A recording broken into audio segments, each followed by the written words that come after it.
Rewriting the statement দিয়ে অঙ্ক করা কি মনে আছে? নিশ্চয়ই ভুলে গেছো। আমি একবার 1 মিনিটের মধ্যে রিভিশন করে দিচ্ছি। কি বলেছে? A man purchases 11 oranges for ₹10 and sell 10 oranges for ₹11. How much profit or loss does he make?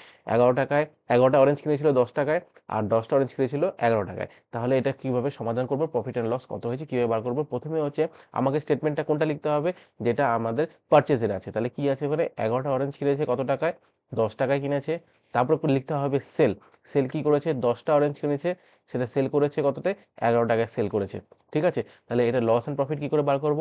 প্রথমে হচ্ছে left hand side to right hand সাইডকে মাল্টিপল করব 11 ইনটু 11। তারপরে হচ্ছে রাইট হ্যান্ড সাইড থেকে লেফট হ্যান্ড সাইডকে সেখান থেকে মাল্টিপল করে মাইনাস করব।